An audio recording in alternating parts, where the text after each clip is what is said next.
14 Februari 2023 bertepatan dengan 1 tahun menuju hari pemungutan suara pemilu 2024, yaitu pada hari Rabu 14 Februari 2024 dalam kondisi sehat walafiat. Bapak Ibu yang kami hormati, pada hari ini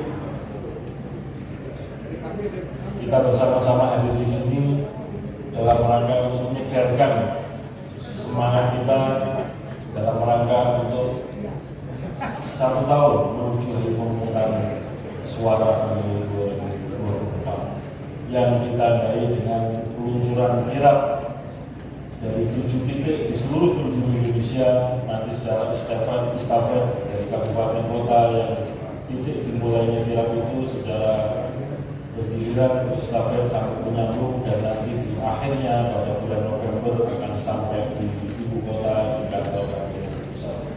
Ini sebagai simbol bahwa pemilu tidak hanya terjadi di tingkat pusat, tetapi justru pemilu dimulai dan dilaksanakan di daerah.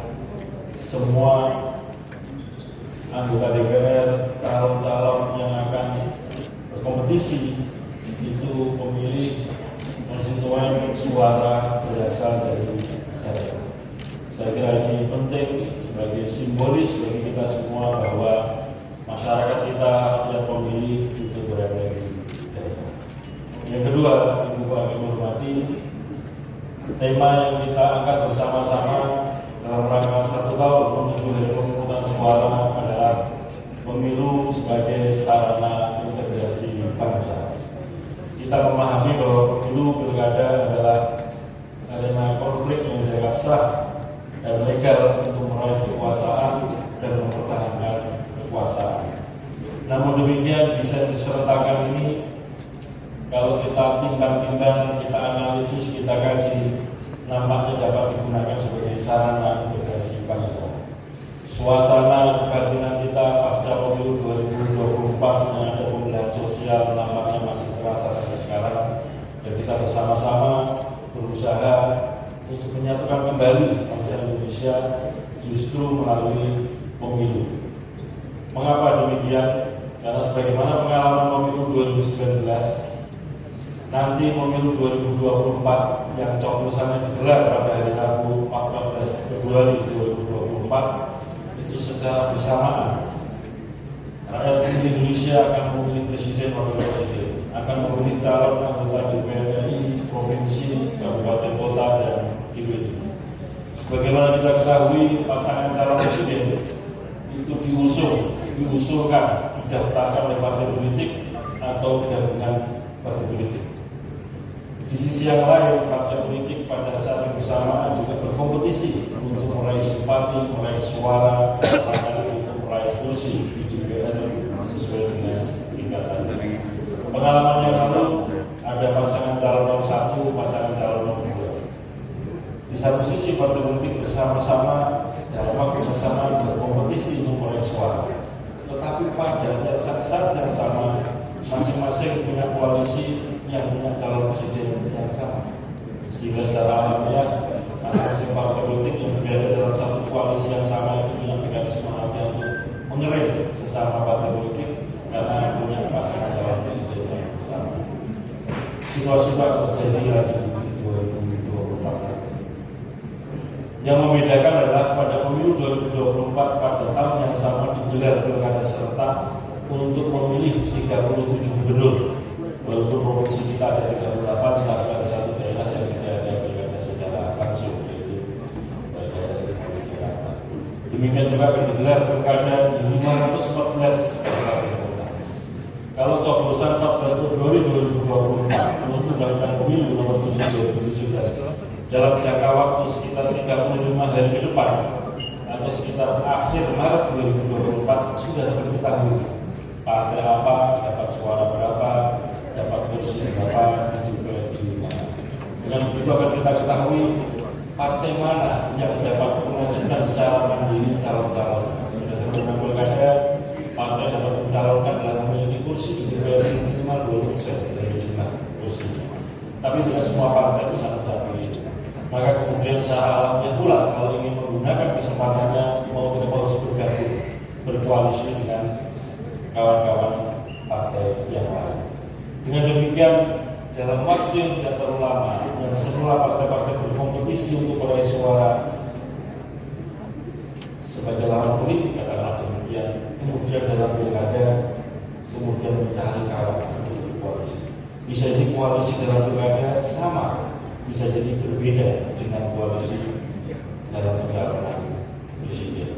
Nah dengan demikian kita ingin memaknai bahwa pilihan boleh berbeda, berkawan dan berlawan dalam politik bisa silih berganti. Tidak ada kawan dan lawan yang abadi dalam pemilu, dalam pilkada. Tetapi pada saatnya suatu ketika masing-masing kita akan mencari koalisi, mencari kawan dalam pemilu maupun pilkada. Ini yang kita maknai bahwa pemilu dapat digunakan sebagai sarana integrasi bangsa. Oleh karena itu kami berharap pemilih semua dimanapun berada nanti pada saatnya memilih ikut pemilu tidak perlu berperan istilahnya perasaan lalu kemudian sentimen berlama-lama, karena sesungguhnya pemilu pilkada tujuannya adalah untuk membentuk pemerintahan baik di tingkat pusat maupun di daerah, sehingga situasi berkompetisi itu akan selesai mestinya, dan yang kita harapkan begitu pemerintahan sudah terbentuk baik di pusat maupun di. Saya kira itu yang dapat kami sampaikan. Kami berharap Ibu Bapak sekalian, partai politik di tingkat pusat, provinsi, kabupaten kota sebagai peserta pemilu, kemudian penyelenggara pemilu, pemilih, semuanya saja bahwa kita tidak bisa, KPU menyadari tidak bisa mengerjakan pemilu, menyelenggarakan pemilu secara sendirian. Kami mohon bantuan, mohon dukungan, mohon kerjasama supaya penyelenggarakan pemilu berjalan secara demokratis, damai, aman, dan berintegritas.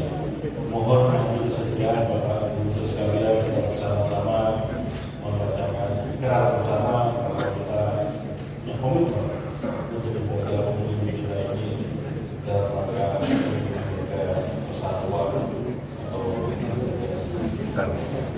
Demikian dan sekaligus pada kesempatan ini pada tanggal 14 Februari 2023 secara simbolik kita bersama-sama melakukan peluncuran kirap menuju 1 tahun menuju hari pemungutan suara yang dimulai dari titik-titik di daerah tersebar di seluruh wilayah Indonesia. Dengan membaca Bismillahirrahmanirrahim dan memohon ridho rahmat dari Tuhan yang Maha Kuasa, kita bersama-sama menyambut kirap 1 tahun menuju hari pemungutan suara pada tanggal 14 Februari 2025. Demikian, mohon maaf dan terima kasih atas kehadiran partisipasi Bapak Ibu sekalian yang hadir di kantor pusat KPU maupun yang hadir di daerah, terutama di 7 titik pemberangkatan kirap menuju 1 tahun menuju pemungutan suara pemilu 2024. Demikian saya